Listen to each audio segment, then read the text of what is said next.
Hello, I'm Lazeric Banks, and just here to give my commentary on the Daniel Goldman video.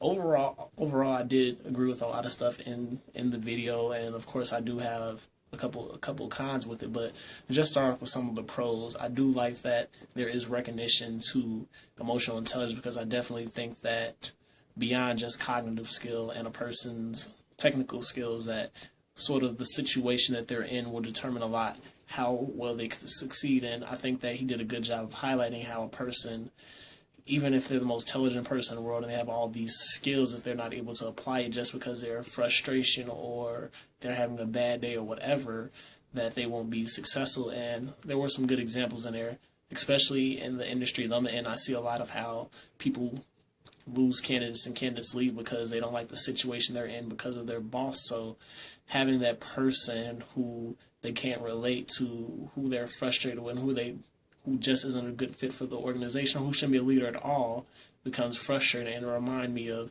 when we're talking about the 5 leadership powers, and we're talking about specifically referent power and how that's one of the 3 preferred methods of power for a leader, just because it sort of looks at not only is this person, they have the technical skills, but do they have the ability to relate to people, because that's what keeps a lot of top talent, just being able to work for somebody you like. Because while money may be a motivating factor, if you don't like the situation you're in, you're going to be stressed.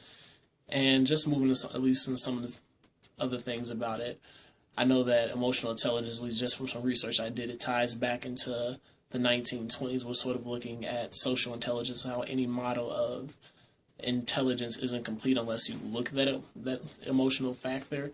But it seems just like in this video a little bit, with the way he stressed it, that emotional intelligence can be something that's sort of faked a little bit when you start to look at how it starts to seem like it was really tied to a person's, just their attitude, and sometimes how that just being enough, they sort of may be able to act the part of a leader. They may do all these good things. They may read those books, but if they don't have that cognitive ability, that cognitive ability and technical skills, how good are they? So I agree that the personality matters, and it seems like sort of he didn't talk enough about situational intelligence to me, which is if this person's in this, and this situation, do they have that ability to react, as opposed to just, are they highly empathetic? Because the person can be highly empathetic, but if they don't have that situational intelligence to apply it, they're just not going to be a good fit for that. And those are at least some of my initial comments. Hello, I'm Herdea, and what stood out for me from Professor Goldman's video was that well, what I liked about it is that he said that emotional intelligence is something that increases over the life of everyone, and he said every decade there's an increase. And I like that because I think that it ties to people's overall life experience. The more experience you have, the more emotionally mature of a person you would be. And however, I would not agree that everybody, natural leaders are born. History has many examples of people who weren't perhaps the best fit for a job, but ended up leading very well. And when we talk about leaders, we sometimes think about somebody who has a strong personality, who can, lead almost naturally. That's what we think. But there are people who lead, who are soft-spoken. They are great leaders. There are people who aren't as aggressive as most of us think leaders should be, and they have no problems leading. So I guess as far as the natural-born leader, I don't know how much a leader is born and how much a leader versus how much a leader is made. I think leaders are made, not born, because none of us are born with the great cognitive skill set to be a leader, but we can work and develop this skill set through interacting with our environment. I also I like that Professor Goldman said that he had 3 points about emotional intelligence. He said that we need to keep in touch with our values, and we need to be self-aware, meaning we have to continuously evaluate ourselves and how do we rate on our own performance, on our own values.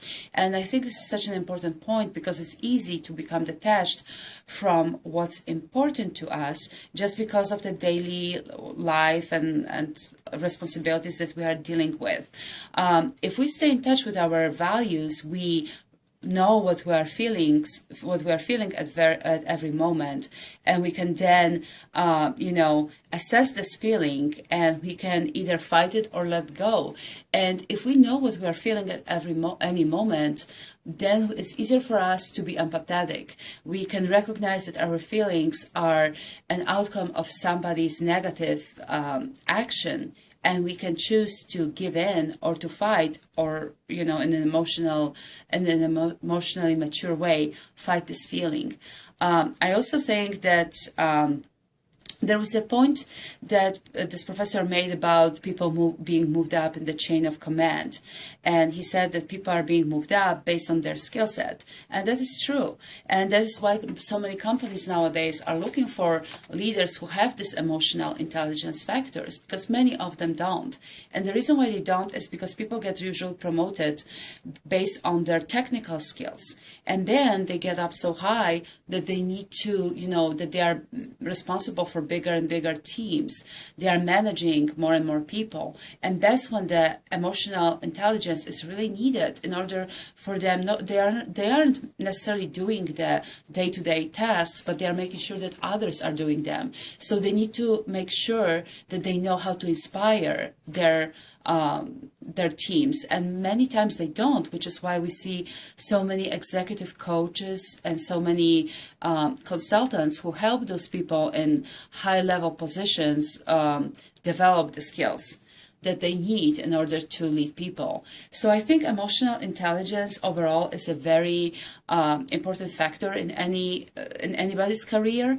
I would agree with Professor Goldman that people should work on developing it, and I would encourage everyone to do so. I also think it ties back to